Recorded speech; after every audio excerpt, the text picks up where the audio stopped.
I'm going to go ahead and go to the internet. I have Google up, which I don't know if you guys can see any of this because on my screen it doesn't look like you can, but I'm hoping that the video once it's on the computer looks decent.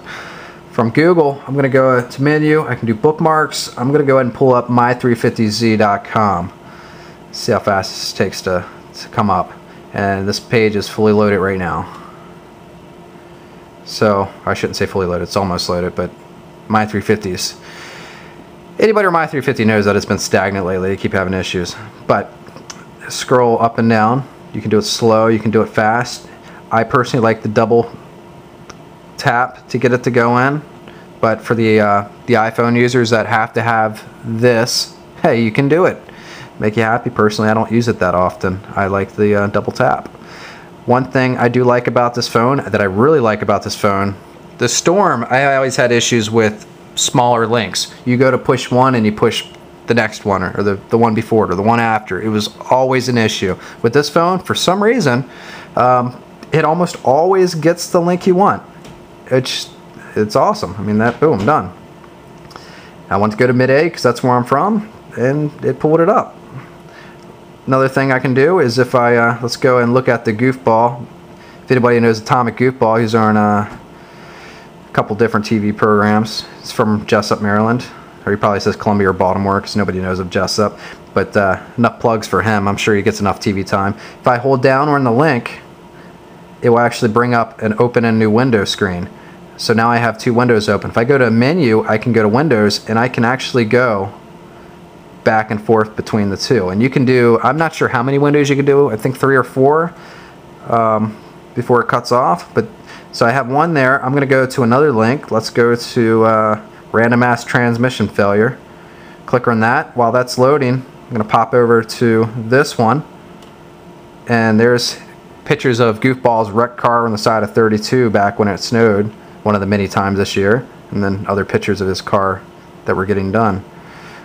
And I can zoom in, and it's the quality, the speed that this phone loads stuff for the web is just incredible. I wouldn't say the phone's incredible in general, but the picture quality, as far as loading stuff quickly, it's great. And it really is fast.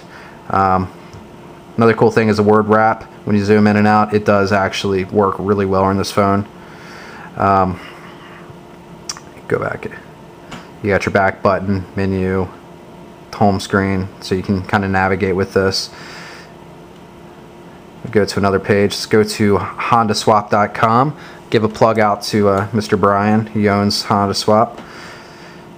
Just show you the difference from loading different pages and just how quick it actually loads. I mean, this page is loaded. This is a much more friendly page than my 350Z. It does load a lot quicker. Plus, the server doesn't crash constantly, unlike my 350Z, which for some reason lately has been really bad. Go to motorcycles just for the sake of it. I mean, this is, to me, this is the same speed as browsing using a computer. I mean, it really is fast. We go back to the main form. I mean, it's just incredibly fast. I'm very impressed with this phone. Again, while this is loading, I can go back to, actually I don't have any other windows loaded, so let me come in, do another one so I can bounce again, open a new window. Just really like the feature to be able to go back and forth. It's awesome. Lastly, I'll show you as far as messages go. This Tristan Clark said thank you, I will. So let me see if I can pull this up. One thing I'm having issues with on this phone is when I use the keyboard. I actually type much better on this than I did on the old Droid, but I do have an issue with the keyboard space bar. It's actually, I think, a little smaller, and what happens is I keep hitting the period whenever I go to space, and that's only when I'm not paying attention. If I'm trying to type fast, which is pretty much every time you try to text, you want to get it in really quick and you know, get out. That came out wrong, didn't it? Anyways, if you click on the screen, you can type whatever you want. I'm going to do no problem. See you Tuesday. Or actually, see you for breakfast. Lido Pizza now does breakfast Saturdays and Sundays at our store in Edgewater, so I'm going to say this to them to hopefully talk them into coming in and buying some breakfast. Help pay for this phone. But once it's done, you just hit the keyboard down. One of the things that I actually do miss about the Droid, the original Droid, you could type in a message and just hit send, and it would basically do it like an instant message. Or in this phone, you have to take the keyboard down and then hit send, which I did have problems sending messages before they were done, or when I went to backspace, hitting the send button and sending them incomplete. So this eliminates that altogether, but at the same time, it makes it so you can't just whip off really quick text. You have to type it in, hit the button, hit send. I'm going to do right now. But other than that, you know, again, the space bar, once I get used to this phone, I don't think that's going to be an issue. It's just that I'm so used to having the space bar go over farther, so it's just a matter of getting trained. As far as the keyboard goes, though, I prefer this over the original Droid much more. I don't know why, but it fits. I guess I have small hands, so this, having a smaller phone, it fits me better. But I'm really happy with this phone. I can't say enough good things about it. I'm trying to think of negatives. I mean, I've been using the phone all day. It's half from the battery. I'd like to see it stay all completely charged all day long, but that's, you know, who wouldn't want to see that with any phone? I mean, the marketplace, it's filled with tons of apps, which personally, I mean, I find that for every 10 apps, there's maybe one okay app. For every 100 apps, there's one decent app. And for every 1,000 apps, there's one great app. So, you know, iPhones always push these app for this, app for that commercials, but for me, it's always been, you know, there's an app that's crap. I mean, it's just big whoop, don't really care. But it is nice having the marketplace. It is really big. Actually, another thing on here, I think the music, it has some default music on here. It does have voice recorder, voicemail, photo. The photo albums actually work really well. I'll show you that real quick.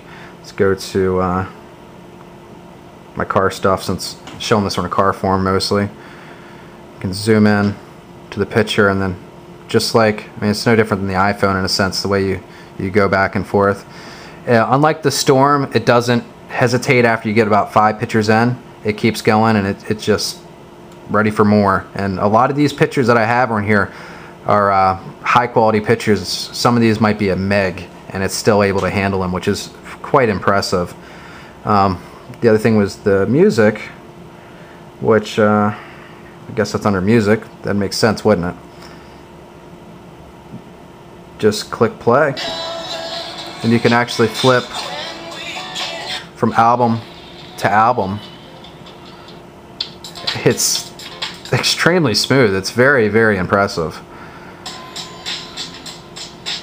So, music on this phone is awesome. It actually has a, this is a speaker back here. It puts out a lot of sound for a cell phone, surprisingly. Even more so than the Envy, which flips up and has the 2 speakers. This thing is just, it puts out a lot of sound. So, I don't know if there's anything else to go over right now. If anybody's got any questions about this, you can ask it in the comments section, or PM me or email me, whatever you like, and hopefully I can answer for you. I'm going to try to get some video of this phone next to an iPhone 3G. I don't have a 3GS, but I do have an iPhone 3G, and I want to try to do both on Wi-Fi, browsing the web to see which one's quicker. I know the original Droid, the Wi-Fi versus iPhone tended to be quicker, but the 3G on the iPhone was a little quicker than the Droid. And I expect that the 3G on the iPhone is probably going to be quicker than the this phone. However, I think Wi-Fi on this is a good bit faster than the original Droid, and the Droid was faster than the iPhone. So I'm expecting this phone to take the cake when it comes to browsing the internet using Wi-Fi. But again, with 3G coverage, AT&T does have a better 3G speed, but their coverage is just it's look at the commercials. It's definitely not there. Anybody who has both phones will tell you 3G or Verizon network is definitely hands down better. So sooner or later, maybe tomorrow if I get around to it, I'll try to get a video up for the iPhone versus the Droid. So keep an eye out for it.